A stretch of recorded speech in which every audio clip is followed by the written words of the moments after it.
ఈ యొక్క సంగమ ఈ యొక్క శుభ శుక్రవారంను పురస్కరించుకొని మీ అందరికీ కూడా ప్రభు అయిన యేసుక్రీస్తు నామములో ఈ మధ్యాహ్న కాల శుభములు తెలియజేస్తూ నాకు ఇచ్చినటువంటి మాట, అమ్మ ఇదిగో నీ కుమారుడు, ఇదిగో నీ తల్లి అని సింపుల్గా చెప్పినటువంటి మాటలను పురస్కరించుకొని, so he said to his mother, he is your son. Then he said to the disciple, she is your mother అని చెబుతూ, మరి యోహాను, భక్తుడైనటువంటి యోహాను రాసినటువంటి మాటల్లోనే ప్రత్యేకమైనటువంటి ఒక మాట. ఈ యోహాను శుభవార్తలోని మత్తయి, మార్కు, లూకా వారికంటే ఒక ప్రముఖమైనటువంటి భావగర్భితమైనటువంటి మాటలు యోహాను ఇందులో పొందుపరిచాడు. ఏమిటంటే, శిలువ మరణం ద్వారా క్షమాపణ మనకు కలిగెను, శిలువ మరణం ద్వారా రక్షణ మనకు కలిగెను, శిలువ మరణం ద్వారా ఆదరణ మనకు కలిగెను, శిలువ మరణం ద్వారా ఆత్మీయ దాహము మనకు తీర్చబడెను, శిలువ మరణం ద్వారా దేవుని యొక్క ప్రేమ పొంది ఉన్నాము, శిలువ మరణం ద్వారా సాతానుపై విజయం పొంది ఉన్నాము, శిలువ మరణం ద్వారా మన ఆత్మ నిత్య మహిమలో చేర్చబడెను. ఈ 7 మాటలు కాకుండా ఈ యోహాను సువార్తలో వెలుగు, వాక్యము, శరీరము, ప్రేమ, సాక్ష్యము, గ్రహింపు, అంధకారం. భక్తుడైనటువంటి యోహాను రాసినటువంటి మాటల్లో ముందు ఆయనను గూర్చి ఒక నేపథ్యం ఏంటంటే, ఆయన ఎక్కడ పుట్టాడు, ఎక్కడ పెరిగాడు, ఏ వాతావరణంలో నుంచి యేసు ప్రభు శిష్యులుగా చేర్చబడ్డాడు అనేటువంటి మాటలు మనం క్లుప్తంగా నేర్చుకుందాం. సమయం 1:20 అయింది, పావు గంట అన్నారు కాబట్టి పరీక్ష రాసినోడికి కూడా 5 మినిట్స్ గ్రేస్ మినిట్స్ ఇస్తారు. అలాగే మార్కులు కూడా పరీక్ష రాసినటువంటి వాడికి 5 మినిట్స్ గ్రేస్ మార్క్స్ ఇస్తారు. కాబట్టి పాస్టర్ గారిని, సంఘాన్ని కోరుతుంది ఏంటంటే, ఒకవేళ నేనేమైనా 15 మినిట్స్ దాటిపోతే 5 minutes grace marks from grace of God. Okay. ఆయన భక్తుడైనటువంటి యోహాను ఏం చెప్తున్నాడంటే, ఆయన పుట్టినటువంటి ప్లేసు బేత్సయిదా పట్టణము నుంచి ఆయన యోహాను, యాకోబు, జబదయ, సలోమి తల్లిదండ్రులకు పుట్టినటువంటి వాడు. ఎవరు? జబదయ, సలోమి. వారికి పుట్టినటువంటి వారు యాహోను, యాకోబు, ఇద్దరు జేమ్స్ అండ్ జాన్. వాళ్ళు పుట్టారు. ఎక్కడ పుట్టారంటే బేత్సయిదా పట్టణము లేక గ్రామంలో పుట్టి, వాళ్ళు వలలు బాగు చేసుకుంటుండగా యేసు ప్రభు వారు ఆ సముద్రపు అంచు వెళుతుండగా, మీరు ఆ వలలు విడిచిపెట్టి నన్ను వెంబడించండి అనగానే వాళ్ళు ఏం చేశారంటే, పేతురు, యాకోబు, యోహాను వలలు విడిచిపెట్టి వారు చేసినటువంటి వృత్తి, జాలారు వృత్తి విడిచిపెట్టి, అప్పుడు యేసుప్రభు గారు ఒక చక్కనైనటువంటి మాట ఏం చెప్పారంటే, మిమ్ములను మనుష్యులను పట్టు జాలరులుగా చేస్తాను అనగానే వెంటనే ఆ వలలు అక్కడికక్కడ విడిచిపెట్టి వెళ్ళిపోవడానికి బలమైనటువంటి కారణం ఉంది. ఏంటంటే, జబదయ, సలోమి వాళ్ళ యొక్క కుమారులు యాకోబు, యోహాను. కాబట్టి యాక్చువల్గా ఈ సలోమి యేసు ప్రభు గారి యొక్క తల్లి మరియకు సాక్షాత్తు చెల్లెలు. యేసు ప్రభు తల్లిగారు అయినటువంటి మరియకు ఈ సలోమి చెల్లెలు. కాబట్టి చెల్లెలు కుమారులు యేసు ప్రభు వారికి ఏమవుతారు? తమ్ముళ్ళు కానీ అన్నయ్యలు కానీ అవుతారు. వయసు మనకు రాయబడలేదు కానీ వారు తమ్ముళ్ళు అనుకుందాం మనం. యేసు ప్రభు చెప్పినటువంటి మాటను గౌరవప్రదంగా అంగీకరించి ఆయన బేత్సయిదా నుంచి ఎక్కడికి వచ్చారంటే డైరెక్ట్ గా కపెర్నహూము వచ్చేసారు. ఎక్కడి నుంచి? బేత్సయిదా పట్టణం నుంచి యేసు ప్రభు చెప్పినటువంటి మాటలు వినగానే వాళ్ళు ఎక్కడికి వచ్చారంటే కపెర్నహూము వచ్చారు. గలిలయ సముద్రం ఇలా ఉంటుంది, దాని పక్కన బేత్సయిదా గ్రామం ఉంటుంది, ఇటుపక్క కపెర్నహూము ఉంటుంది. ఆ వస్తు ఇలా వచ్చిన తర్వాత ఒక పర్వతం ఉంటుంది, పర్వతం తర్వాత దాని కంటిన్యూషన్ అలాగే వెళ్ళిపోతే జోర్దాను నది ఉంటుంది. జోర్దాను నది గురించి మనకి అప్రస్తుతం గాని అయినప్పటికీ కూడా వారు బేత్సయిదా గ్రామము లేక పట్టణము నుంచి కపెర్నహూము వచ్చి, కపెర్నహూములోని యేసు ప్రభు చేసినటువంటి సువార్తల్లో వీరు మొట్టమొదటిగా 12 మంది శిష్యులు, పేతురు, యాకోబు, యోహాను, వారెవరంటే ఆంతరంగిక శిష్యులు. అంటే యేసు ప్రభు ప్రతి చేసినటువంటి పర్సనల్ వర్క్స్ లో కూడా వీళ్ళు పాలిభాగస్తులయ్యారు. కాబట్టి ఒలివల కొండ దగ్గర గెత్సేమనే తోటలో ప్రార్థన చేసినప్పుడు శిష్యులందరూ 12 మంది అక్కడ ఉన్నప్పటికీ కూడా వీరు ముగ్గురిని ఇక్కడ పెట్టి, పేతురు, యాకోబు, యోహాను వాళ్ళందరూ ఇక్కడ ఉన్న తర్వాత యేసు ప్రభు వారు అక్కడికి ప్రార్థన చేయడానికి వెళ్ళిన తర్వాత 3 సార్లు యేసు ప్రభు వారు వచ్చి గమనించి వీళ్ళు లేట్ చేస్తున్నారంటే నిద్రపోతున్నారు. 3వసారి వాళ్ళు నిద్రపోవడం చూసి ఏమైరంటే ఇంకా నా కాలము సమీపిస్తుంది, నేను మనిషి కుమారుడు అప్పగించినటువంటి సమయం వచ్చేస్తుంది అని చెప్పిన తర్వాత ఆయన ప్రార్థనలోకి ఆయన వెళ్ళిపోయిన తర్వాత అప్పుడు గెత్సేమనే తోట దగ్గర నుంచి మనం వద్దాం సిలువు దగ్గరికి. గెత్సేమనే తోటలో ఏం జరిగిందంటే మీ అందరికీ తెలుసు, ఈ ఉదయ రోమా సైనికులందరినీ తీసుకొని వెళ్ళి నేను ఎవరినైతే ముద్దు పెట్టుకుంటానో వారిని మీరు అరెస్ట్ చేయండి అంటే అలాగ చెప్పడానికి గల కారణం ఏంటంటే యూదులైనటువంటి వారు యేసు ప్రభు దగ్గర ఉన్నటువంటి 12 మంది శిష్యులు కూడా అందరికీ ఒకటే గెటప్, అందరికీ కూడా ఎక్కువ జుత్తు గెడ్డము అంగీలు అన్నీ ఉంటాయి. కేవలము యేసు ప్రభు వారికి మాత్రం తల్లి అయినటువంటి మరియా కుట్టినటువంటి నిలువటి అంగి ఒక్కటే ఉంటుంది. ఆ చీకటిలో అనేది గమనించలేక యోదయ చెప్తాడు, నేను ఎవరినైతే ముద్దు పెట్టుకుంటానో మీరు ఆయనే యేసు కాబట్టి ఆయన అరెస్ట్ చేయడం అని చెప్పిన తర్వాత నేను మీకు ఒక విషయాన్ని నేను చూపెడతాను. 12 మంది శిష్యులు అక్కడ ఉన్నప్పుడు అక్కడ ఏం జరిగిందంటే ఎప్పుడైతే యేసు ప్రభు వారిని అరెస్ట్ చేశారో అక్కడ ఏం జరిగిందంటే మత్తయి సువార్త 26వ అధ్యాయం 56లోని ఒక వచనాన్ని మీరు చదవండి, లేక నేను చదువుతున్నాను.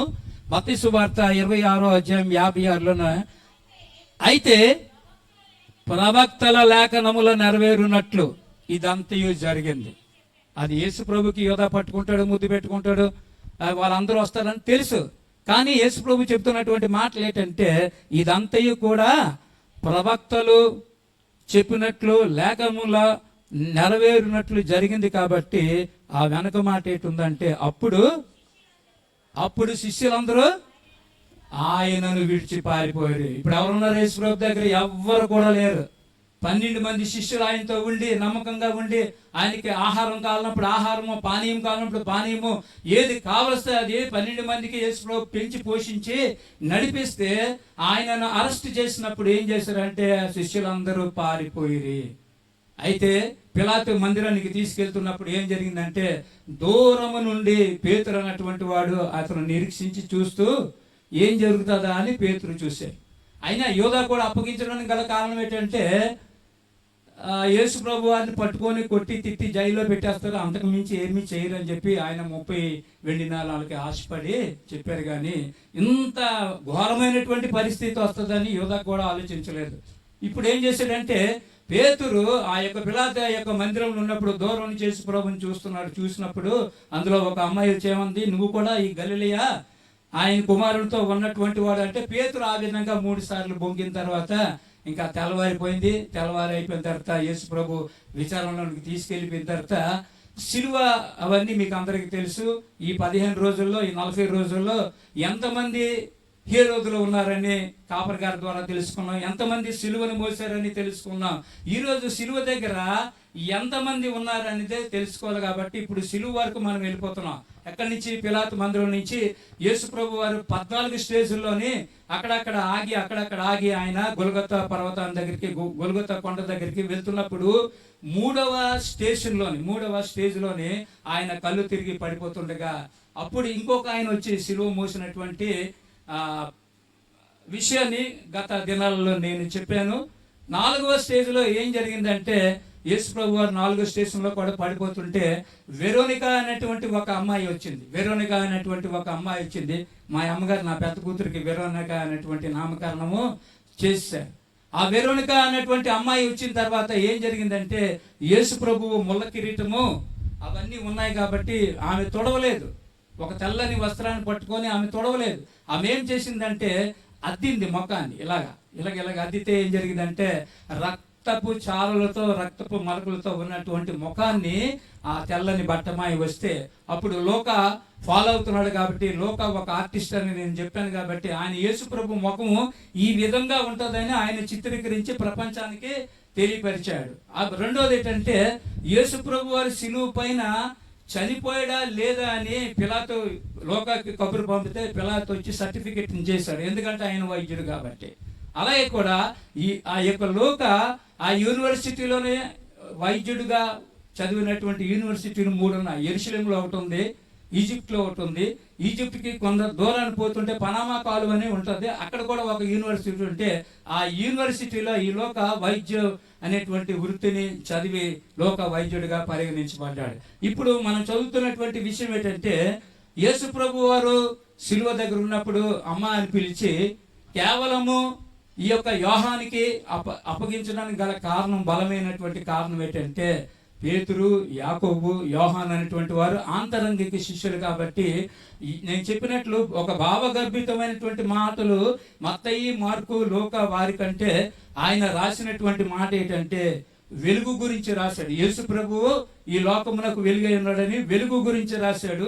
రెండోది వాక్యము ఏ విధంగా ఉందంటే ఉన్నదున్నట్లుగా వాక్యాన్ని రాస్తూ, ఆ తర్వాత తన యొక్క శరీరాన్ని గురించి రాస్తూ, ఆ తర్వాత ప్రేమల గురించి రాస్తూ, తర్వాత సాక్ష్యం గురించి రాస్తూ, తర్వాత గ్రహింపగలిగినటువంటి శక్తి సామర్థ్యములు రాస్తూ, ఆ తర్వాత అంధకారము గురించి, యేసు ప్రభువు ఈ గాఢాంధకారంలో ఉన్నటువంటి యొక్క లోకంలోని ఆయన పుట్టినప్పుడు ప్రపంచం అంతా ఏమైందంటే వెలుగుమయం అయిపోయింది. ఆఖరికి యేసు ప్రభు వారి శిలువపై రక్తము చిందించినప్పుడు మరలా ఏమైందంటే గాఢాంధకారము మేఘములతో కమ్మబడి ఉండి ఆ యొక్క ప్రపంచం అంతా గాఢాంధకారం అయిపోయి ఆ భూమి వణికెను, కంపించను, పునాదులు వణికెనని బైబిల్ గ్రంథంలో వ్రాయబడింది. అయితే ఇక్కడ జరగవలసినటువంటి విషయం ఏంటంటే, యేసు ప్రభు శిలువ దగ్గర నిలువబడి కేవలం యోహానికి అప్పగించడానికి గల కారణం ఏంటంటే, యోహాను యొక్క పరిచర్య చిన్న ఆసియా అనేటువంటి ఎఫెసులో ఉన్నటువంటి సంఘం దగ్గర పరిచర్య ప్రారంభించబడింది. చిన్న ఆసియా ఖండం అంతా ఉన్నది. మనకి 7 ఖండాలు, 7 ఖండాల్లో మనం ఆసియా ఖండంలో ఉన్నాం. ఆ చిన్న ఆసియాలో ఎఫెసు అనేటువంటి సంఘంలోని ఆయన పరిచర్య చేస్తుండగా అసలు యోహాను సువార్త నువ్వు రాయొద్దని ఒక యూదుడు చాలా గట్టిగా పట్టి యోహాను కూర్చడం కూడా జరిగింది. ఆయన పేరేంటంటే, ఆంతరంగిక శిష్యుల్లో పేతురు, యాకోబు, యోహాను ఉన్నప్పటికీ కూడా యోహాను ఈ గ్రంథం రాయొద్దని సెరింతిస్ అనేటువంటి ఒక యూదుడు ఏంటంటే యేసుప్రభు గురించి చాలా చెడ్డ ప్రచారం చేస్తున్నాడు. ఆయన ఎక్కడ చేస్తున్నాడు? ఈ యొక్క చిన్న ఆసియా అనేటువంటి ఎఫెసు సంఘములోని ఆ యోహాను పరిచయం చేస్తుంటే సెరింతస్ అనేటువంటి యూదుడు యేసు ప్రభు గారి గురించి చెడ్డ మాటలన్నీ పలుకుతూ ఆయన గురించి ప్రచారం చేస్తున్నప్పుడు, అప్పుడు ఆసియాలో, చిన్న ఆసియాలో ఎఫెసు సంఘంలో ఉన్నటువంటి వారందరూ, పెద్దలందరూ కూడా వచ్చి యోహాన్ని ఏమని బ్రతిమలాడతారంటే, చూడు యేసు ప్రభు గురించి నానా మాటలు, లేనిపోని చెడ్డ మాటలు అన్ని వాళ్ళు పలుకుతున్నారు, రాస్తున్నారు. కాబట్టి నువ్వు ఎలాగైనా ధైర్యం తెచ్చుకొని నీ వెనక మేమందరం ఉన్నామని చెప్పి యోహానికి అక్కడ ఉన్నటువంటి సంఘ పెద్దలు, ఆ యొక్క ఎఫెసి సంఘంలో ఉన్నటువంటి పెద్దలు, ఆసియాలో ఉన్నటువంటి సంఘ పెద్దలందరూ కూడా యోహానికి బలమిచ్చి రాయమంటేనే ఈ యొక్క యోహాను సువార్త ఆయన రాయడానికి గల కారణమైన తర్వాత యూదయ, సమరయ, యెరూషలేము పట్టణంలో యేసు చేసినటువంటి సేవ ఈ గ్రంథంలో విపేక్షించాడు. చారిత్రకమైనటువంటి ఆధారాలను బట్టి ఎఫెసు నగరంలో నివసించేటప్పుడు ఈ ఆధ్యాత్మిక సువార్తను వ్రాయమని కొందరు పెద్దలు అర్థించినట్లు తెలుస్తుంది. కాబట్టి అప్పుడు ఏం చేశారంటే, ఈ యోహాను కన్నా యాకోబు అనేటువంటి వాడు పెద్దోడు, అంటే జేమ్స్, జాను వాళ్ళు ఉంటుండగా యేసు ప్రభు శిలువ దగ్గర ఎంతమంది స్త్రీలు ఉన్నారో మనం తెలుసు, ఎంతమంది మరియాలు ఉన్నారో మనం తీసుకుందాం. యేసు ప్రభు వారు కేవలం యోహానికే చెప్పడానికి గల కారణం ఏంటంటే, మీరు యోహాను సువార్త 19వ అధ్యాయము 24 నుంచి, అంటే విషయం కాదు అయినప్పటికీ చదవక తప్పదు, ఏదంటే కంటిన్యూషన్ లేదు అక్కడ. దానిని చెప్పగా అది ఎవనికి వచ్చునో దానిని కోసము చీట్లు వేసుకున్నారంటే యేసు ప్రభు యొక్క వస్త్రం గురించి చీట్లు వేశారు అను లేఖనము నెరవేరినట్లు ఇది జరిగను. ఇందుకే సైనికులు ఎలాగూ చేశారంటే, యేసు ప్రభు శిలువ దగ్గరికి 12 మంది శిష్యులు వాళ్ళందరూ పారిపోయారు. పేతురు దూరంగా ఉన్నాడు. కేవలము ఇక్కడ యోహాను ఒక్కడే ఉన్నాడు. శిలువ దగ్గర ఎవరున్నారు? యోహాను ఒక్కడే ఉన్నాడు. యోహాను ఒక్కడే ఉండడానికి గల కారణం ఏంటంటే, యేసు ప్రభు శిలువ దగ్గర ఎంతమంది మరియలు ఉన్నారో నేను మీకు చూపెడుతున్నాను చూడండి.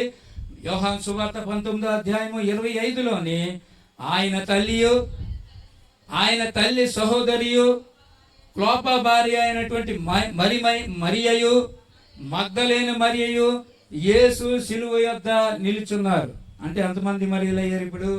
ఆయన తల్లి అయినటువంటి మరియ, ఆయన చెల్లిగారు సలోమి, క్లోప భార్య మరియయు, మగ్దలేనటువంటి మరియయు యేసు శిలువ వద్ద నిల్చున్నారు.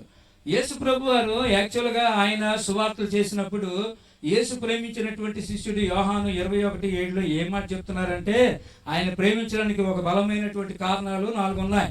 అందులో ఒక మాట ఏంటంటే, యేసు ప్రేమించిన శిష్యుడు అని ఆయనకు యోహాను ఆయన రాసుకోలేదు. యేసు ప్రభు వారు ఆయన పిలిచినటువంటి విధానాన్ని బట్టి ఆయన చెప్తూ 21:7 ఒకసారి చూడండి. కాబట్టి యేసు ప్రేమించిన శిష్యుడు ఆయన ప్రభు సుము అని పేతురుతో చెప్పడానికి గల కారణం ఏంటంటే, ఇది సిలువ ముందు జరిగినటువంటి యొక్క సంఘటన కాదు. ఇది రిజరక్షన్ అయిపోయిన తర్వాత చెప్పబడినటువంటి మాట ఏంటంటే, యేసు ప్రభు వారు అప్పటికి పునరుద్ధానుడు అయిపోయాడు. అయితే యేసు ప్రభు పునరుద్ధానుడు అయిపోయిన తర్వాత 40 రోజులు అందరికీ కనబడిన తర్వాత అందరు శిష్యులు యేసు ప్రభు దగ్గరికి వచ్చేవారు బ్రతుకున్నప్పుడు. కానీ చనిపోయిన తర్వాత యేసు ప్రభు వారు ప్రేమించిన శిష్యుడి దగ్గరికి వెళ్ళారు. ఎక్కడున్నాడు ఆయన? ఆ గలిలయ సముద్రంలోని పేతురు, యాకోబు, యోహాను వీళ్ళందరూ కలిసి మళ్ళీ యథావిధిగా వాళ్ళు వలలు వేసుకొని వారి యొక్క చేపలు పట్టుకుంటున్నారు. అక్కడ ఏమని రాస్తుంది చూడమ్మా, యోహాను 21:7లోని. కాబట్టి యేసు ప్రేమించిన శిష్యుడు ఆయన ప్రభు సుమ అని పేతురుకి చెప్తున్నాడు. ఎందుకు పేతురుకి చెప్తున్నాడు అంటే, అయ్యగారు ఏం చేస్తున్నాడంటే వస్త్రాలు లేవు. పేతురు గారికి ఏం చేస్తున్నారు? చేపలు పట్టుకున్నారు కాబట్టి సరదాగా ఏమైనా ఈత కొట్టుకున్నాడేమో. కాబట్టి అప్పుడు యేసు ప్రభు సడన్ గా వచ్చిన తర్వాత పేతురుకి యేసు ప్రభు అంటే ఎవరో తెలియలేదు. కాబట్టి ఈ ప్రేమించినటువంటి శిష్యుడు పేతురుకి ఏమని చెప్తున్నాడు? ఆయన ప్రభు సుమి అనగానే ఏం చేశాడంటే, పేతురు పడవ మీద నుంచి లేక బోటు నుంచి ఆ యొక్క సముద్రంలోకి జంప్ చేసి పై వస్త్రం వేసుకొని మళ్ళీ రావడం జరిగింది. ఇప్పుడు మనం చూడవలసినటువంటి విషయం ఏంటంటే, అప్పుడు యేసు ప్రభు వారు ప్రేమించినటువంటి శిష్యుడు దగ్గర నిల్చుండుట చూచి 19వ అధ్యాయము 25లోనే కంటిన్యూ చేస్తూ 26లో ఏముందంటే, యేసు తన తల్లియు తను ప్రేమించిన శిష్యుడును, ఎవరెవరు ఉన్నారు ఇప్పుడు? ఇందాక మరియమ్మలందరూ ఉన్నారు. ఇప్పుడు యేసు ప్రేమించినటువంటి శిష్యుడు తన తల్లియు కూడా, యేసు తల్లి అయినటువంటి మరియా అక్కడ నిల్చొని ఉంది. నిల్చొని ఉన్నప్పుడు ఏం చెప్తున్నాడంటే, అమ్మా ఇదిగో నీ కుమారుడని తల్లికి చెప్తున్నాడు. అలాగే ఆ యేసు ప్రేమించిన శిష్యుడు అయినటువంటి యోహానికి ఏం చెప్తున్నాడంటే, ఇదిగో నీ తల్లి. కేవలము ఆయన అప్పగించడానికి బలమైనటువంటి కారణాలు అనేకమైనవి ఉండడానికి ఏంటంటే, మొట్టమొదట ఆయన రొమ్మును ఆనుకొని ఆయన హృదయాలోచనలను తలంపులను ఎరిగినవాడు గనుక యేసు యోహానును ప్రేమించడానికి శిష్యుడిగా, యేసు ప్రేమించిన శిష్యుడిగా పరిగణించబడడానికి మొదటి కారణం. రెండో కారణం ఏంటంటే, యేసు మెస్సయ్యా అని ఆయన మానవ అవతారం ఎత్తిన దేవుని కుమారుడని గట్టిగా 7 సూచక క్రియలు, 7 వివరణాత్మకమైనటువంటి ప్రబోధాలు, 7 నేను అనే సంబోధనాత్మకమైనటువంటి విషయాలు యోహాను రాశాడు. కాబట్టి యేసు ప్రేమించడానికి బలమైనటువంటి కారణము. అప్పుడు తన తల్లి మరి యొక్క చెల్లెలైనటువంటి సొలోమి జబదయ్య కుమారులే కాబట్టి ఈ యాకోబు ఈ యోహాను ప్రక్కన ఉంటుండగా అప్పుడు తన యొక్క తల్లి అయినటువంటి మరియమ్మని పిలిచి అతన్ని అప్పగించాడు. తల్లిని ఎవరికి అప్పగించాడంటే, అంత శిలువపై శ్రమలు పడుతున్నప్పటికీ కూడా ఆయన తన యొక్క బాధ్యతను విస్మరించకుండా ఏం చెప్తున్నాడంటే, ఇక్కడి నుంచి నేను ఉండను కాబట్టి నా బాధ్యత, లేదంటే నా బాధ్యత, తల్లి యొక్క బాధ్యత నువ్వే చూసుకోవాలని ప్రేమించినటువంటి శిష్యుడైనటువంటి యోహానికి ఆయన అప్పగించడం జరిగింది. కాబట్టి ముఖ్యంగా మరియమ్మలైనటువంటి వారు చాలా మంది, అలాగే లూకా సువార్తలోని 8వ అధ్యాయంలోని 1-3 వచనాల్లో ఏం చెప్తారంటే, యేసు ప్రభు బ్రతుకున్నటువంటి రోజుల్లో ఆయన సువార్త చేసినటువంటి విధానాన్ని బట్టి స్త్రీలు కూడా అనేక మంది ఉన్నారు. అందులో కూడా లూకా సువార్త 8వ అధ్యాయము 1-3లోని కొన్ని విషయాలను ఒకసారి చూసి నేను ముగించి, వెంటనే ఆయన దేవుని రాజ్యమును గూర్చి సువార్తను తెలుపుచు ప్రకటించుచు ప్రతి పట్టణంలోను ప్రతి గ్రామంలోను సంచారము చేయుచుండగా 12 మంది శిష్యులను, అపవిత్రాత్మలను, వ్యాధులను, పోగొట్టబడిన కొందరు స్త్రీలు, అక్కడ కూడా ఎంతమంది స్త్రీలు ఉన్నారు అంటే పేర్లు రాయబడలేనప్పటికీ కూడా యేసు ప్రభు వారు సువార్త పరిచయం చేస్తున్నప్పుడు కొందరు స్త్రీలను, 12 మంది శిష్యులను, క్లోపా భార్య అయినటువంటి ఉందమ్మా 7 దయ్యములు పట్టినటువంటి మగ్దలేనే మరియయు, ఏ రోజు గృహ నిర్వాహకుడకు పూజా భార్య. యేసు ప్రభువు యొక్క సువార్త చేసినప్పుడు కొంతమంది స్త్రీలు ఉన్నారు. యేసు ప్రభు చనిపోయినప్పుడు 12 మంది స్త్రీలతో పాటు 12 మంది శిష్యులు అక్కడ లేరు, మగవాళ్ళు అక్కడ లేరు. కేవలము పేతురు ఈ యొక్క పిలాతు ఇంటి దగ్గర మాత్రమే దూరం నుంచి యేసు ప్రభుని అబ్జర్వ్ చేసిన తర్వాత వీళ్ళందరూ చల్లా చెదరైపోయారు. కేవలము యాకోబు, యోహాను, తల్లి అయినటువంటి మరియా, కొంతమంది మరియాలు అక్కడ ఉంటుండగా యేసు ప్రభు ఆ శిలువపై శ్రమపడినటువంటి విధానాన్ని బట్టి ఏం చేస్తున్నాడంటే తన యొక్క బాధ్యతను యేసు ప్రేమించినటువంటి శిష్యుడైనటువంటి యోహానికి ఆయన అప్పగించాడు. కాబట్టి అక్కడ ఏమంటున్నాడంటే, అమ్మా ఇదిగో నీ కుమారుడు, ఇదిగో నీ తల్లి. యేసు ప్రేమించినటువంటి శిష్యునిగా గ్రంథకర్త గుర్తింపు పొందాడు. కాబట్టి యోహాను నీ ప్రేమించడానికి బలమైనటువంటి కారణం ఉంది. అప్పుడు తన తల్లియు తాను ప్రేమించిన శిష్యుడి దగ్గర నిలిచిండుట చూచి, అమ్మ ఇదిగో నీ కుమారుడు అని తన తల్లితో చెప్పాను. తర్వాత శిష్యుని చూసి ఇదిగో నీ తల్లి అని చెప్పాను. ఆ గడియ నుండి, ఏ గడియ నుండి? యేసు ప్రభు వారి సిలువలోనే ఇంకా మరణం అయిపోతారు అనగా ఈ యొక్క భూమిని లేదంటే ఈ ప్రదేశాన్ని, యొక్క యెరూషలేము ప్రాంతాన్ని నేను విడిచిపెట్టేస్తున్నాను కాబట్టి నేను పరలోకముకు వెళ్ళిపోతాను, లేదంటే 3 రోజులు భూగర్భంలో ఉండి తిరిగి లేచిన తర్వాత ఇక 40 రోజులు కనిపించి నేను ఆరోహణమై వెళ్ళిపోతాను. కాబట్టి అక్కడ ఏం చెప్తున్నాడంటే, ఆ గడియ నుండి లేక ఆ క్షణము నుండి యేసు ప్రేమించినటువంటి శిష్యుడు ఆమెను తన ఇంట చేర్చుకొని, యేసు ప్రేమించిన శిష్యుడు ఆ గడియ నుండి లేక ఆ క్షణము నుండి యేసు ప్రేమించిన శిష్యుడు ఆమెను తన ఇంట చేర్చుకొనెను. అయిపోయిందా? Okay, right. నేను ఒక పాట పాడేసి